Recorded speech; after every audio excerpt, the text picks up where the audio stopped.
eu sou Joana Cafuri e esse é o segundo episódio do JoeCast, sempre com o mesmo convidado. É uma parceria entre Joe e Márcio Atala, uma Até parceria... porque você está tirando dúvida dos assinantes do canal Márcio Exatamente. Atala. Estou Esse é o aqui propósito do JoeCast. representando todos os assinantes, Exatamente. uma Que aquele pessoa só. formato estava chato para danar, né? De eu Você pegar o celular lendo. e lendo. Então, assim, fica Exato. mais divertido. Exato, a gente traz as perguntas e joga aqui na mesa e Márcio Atala tem que se Fala que eu virar. respondo. Fala que você responde. Então, Márcio, como a gente combinou que a gente ia falar sobre isso da última vez, a primeira pergunta, que eu acho que foi a que ficou no último, e eu até tenho curiosidade de saber, é por que a gente é tão guloso? Por que a gente come... Fale por você. Opa! A maioria de nós é gulosa. A gente come. Tem aquela brincadeira que a pessoa vai na churrascaria, come, já tá tipo envergando, já tá suando, já tá até triste. Aí vem a carrinho da sobremesa e aí fala: Você aceita uma sobremesa? Aí você, eu acho que ainda tem um espacinho aqui no cantinho, dá Segundo para estômago. enfiar aqui. Por que a gente faz isso com o nosso corpício? Cara, é muito interessante entender a relação que a gente tem com o alimento, né? Então, a gente fala assim, é o comer emocional. Mas quando não foi emocional, né? Desde Cristo, pô, tinha a última ceia, eles estavam celebrando, sempre tem uma coisa emocional. Comemoração, né? Já vem o come Mas eu quero tá ir, dentro. eu quero ir antes disso, né? A nossa espécie tem aí, no mínimo, 400 mil anos. Só sobreviveu aqueles seres que se adaptavam àquele ambiente. Isso quem diz é Darwin, não sou eu. Então, era um ambiente que você tinha que fazer muito movimento, a gente não vai entrar nisso, mas quem não se movimentava muito, quem não caçava, quem não lutava, não procriava. Como só procriava aqueles seres aptos ao movimento, nosso corpo hoje geneticamente é desenhado para o movimento. E na alimentação? Você tinha fartura de alimento ou escassez? Você tinha escassez, né? muita escassez. Você não sabia... Tinha incerteza, né? Exato. Você não sabia quando era a próxima refeição. Então, o que acontecia? Você pegava, quando você tinha oportunidade de comer, você comia o máximo possível. A gente não tinha geladeira, a gente não tinha despensa. Então, quando a gente pegava e tinha uma refeição, a gente consumia o máximo de alimento possível. E aí, quem que sobreviveu? Aqueles seres que a gente chama de poupadores, aqueles seres que tinham a capacidade de estocar energia dentro do corpo. Então, o ser humano que não conseguia pegar esse excesso de energia e acumular no corpo, ele não sobreviveu. Aquele magro de ruim não sobreviveria. Não, o magro de ruim hoje, a gente fala que é 2% da população, que é aquela pessoa que mesmo comendo muito, ela elimina o excesso e não acumula. O que era uma desvantagem lá atrás, hoje é uma vantagem, porque você tem alimento a toda hora. Então, o ser humano lá no passado, ele comia muito mais do que ele precisava, e aí ele acumulava esse excesso em forma de gordura no corpo, para esse longo período de privação, né? Hoje, nos últimos 100 anos, essa história mudou. Só que são 100 anos em 400 mil anos. Nada. Nossa genética não vai mudar, né? A gente continua estocando o excesso. O nosso cérebro ainda come mais, manda o recado que a gente tem que comer mais do que a gente precisa.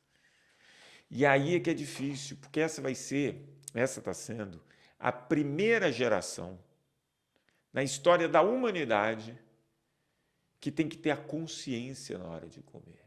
Esse é o ponto. Tem que negar a comida. No Japão, eles falam o seguinte, a regra dos 80%. Come 80% do que você comeria. Sim. Porque isso já vai te deixar bem satisfeito, né? Então, essa é uma geração, e essa é a dificuldade, porque hoje a gente tem muita informação sobre alimentação, atividade física, não tem? Tem. Sim. E por que a obesidade só aumenta? Em 2035, a OMS fala que serão mais de 50% de obesos no mundo. Mais de 50% da população vai ser obesa. Porque o nosso corpo ele não foi preparado para viver com fartura. O nosso cérebro não está preparado. Então, a gente tem que ter uma alimentação hoje por consciente. Qual que é o ponto? Só sobreviveu os seres que são poupadores. Qual o órgão no corpo humano que mais queima energia? O cérebro. Ele pesa 2,5 kg, 3 quilos, mas ele gasta 20% das calorias. Tomar decisão gasta caloria. Então, cerca de 80% de tudo que a gente executa ao longo do dia está automatizado. Né? Então, no começo que você foi amarrar um sapato, você tinha que pensar, era difícil, você gastava caloria. Hoje você não gasta, é automático. Primeiro dia que você foi dirigir, você tinha que pensar, vou mudar a marcha, não vou olhar para o espelhinho. Hoje é automático. Então, até mesmo para fazer atividade física, né? Eu lembro quando eu voltei a fazer balé, a primeira aula de balé que eu fiz depois de 20 anos, eu suava.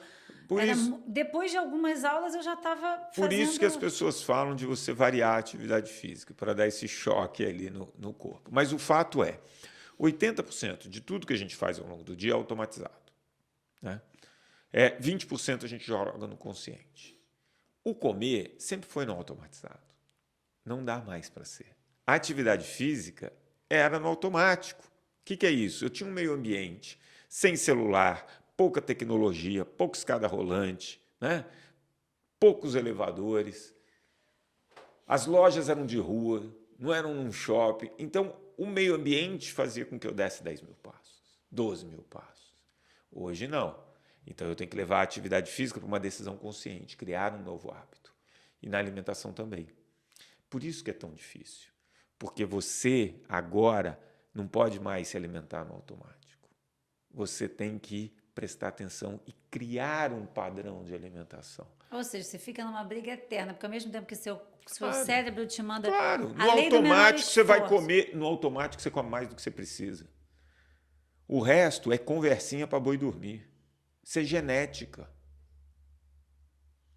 Qual a dica que você daria, então, para uma pessoa tentar evitar essa gula, assim? Como que ela dá essa driblada na vontade de comer? Cara, você falou uma coisa Porque não é mais muito fome, interessante. né? É vontade. Você sabe qual é a diferença de fome e vontade de comer? Com vontade, mas deve ser mais emocional, acredito eu, né? Ou falta do que fazer, sei lá, não sei. Não tem o que fazer, vou comer. A diferença de fome e vontade de comer é uma só. Quando você tem fome, não é por um alimento específico. Você tem fome, você vai comer, pode colocar um arroz e feijão, pode colocar uma goiabada com queijo, você vai comer, você tem fome.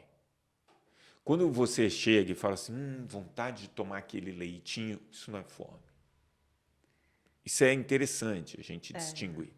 Agora, dicas para a gente ter uma melhor relação com a comida não é fácil, tá? Por quê? Quanto mais acima do peso você tá, quanto mais acima do peso você tá, mais difícil é essa relação com a comida, por vários fatores. Fator número 1, seu estômago já está maior. Quando seu estômago está maior, uma das coisas que nos faz parar de comer é a plenitude gástrica, é quando o estômago está cheio. Então, quando uma pessoa é mais magrinha, o estômago é menor, ela sente isso antes. Quando uma pessoa já está muito acima do peso, é difícil, porque ela só vai sentir a plenitude gástrica. Como que vai sentir? O estômago está muito grande. Então, você fala, come menos. Ela come e morre de fome. Segunda coisa que torna muito difícil para as pessoas que estão acima do peso controlar a alimentação é a questão que você tem um hormônio chamado leptina, que é da saciedade. A leptina ela é resistente à gordura.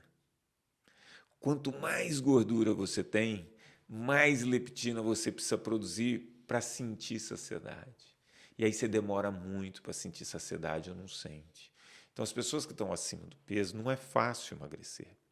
É muito fácil você olhar para uma pessoa obesa e falar, pô, preguiçoso, olha lá, glutão. É difícil por uma questão hormonal para esse cara. Então, assim, para dar algumas dicas de alimentação, eu gosto sempre de dar 5 dicas. Porque a pessoa muito acima do peso, e qualquer pessoa, o nosso corpo reconhece um padrão. Se você mexe muito nesse padrão, o corpo vai brigar para voltar para o padrão. É ingenuidade achar que ele vai aceitar numa boa. Então, primeira coisa, primeira regra, tem a ver com a quantidade. Pega a sua porção, diminui de 5% a 10%. Não importa o que você está comendo, né? Aquele tipo de alimento que você está comendo, o chocolate, o arroz e feijão, não sei.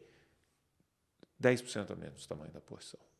Tenho certeza que você não vai ficar com fome comendo 10% a menos. Segunda regra, hidratação. Todas as reações no nosso corpo dependem de água para acontecer, inclusive a quebra de gordura. Muitas vezes as pessoas abrem a geladeira sem fome, não sei o que eu quero, vai lá e belisca. Sede, tem que se hidratar. E a gente não é igual o camelo, que tem um reservatório. Não adianta beber 3 litros de água de manhã e não beber mais água ao longo do dia. Então, beba água fracionadamente, mais ou menos ali 1,5 litro, 2 ao longo do dia. Tem a regrinha do 0,30 ml por quilo de peso, né, que vai dar mais ou menos isso, uns 2 litros de água ao longo do dia. Aí, a terceira regra que eu gosto muito, consuma fibras.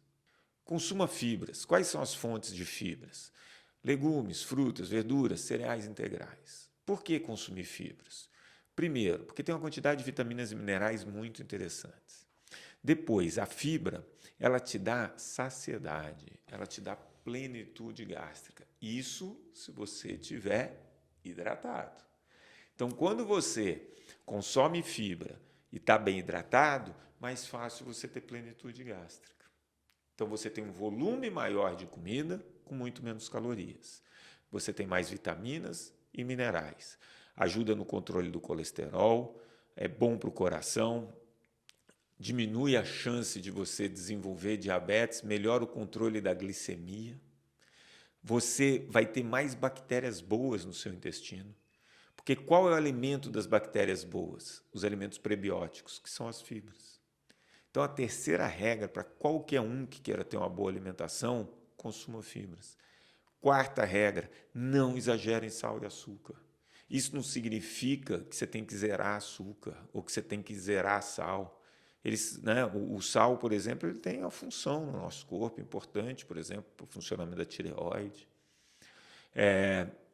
O açúcar, o OMS fala em 5 a 10% das calorias diárias vindas do açúcar, mas não exagere em sal e açúcar.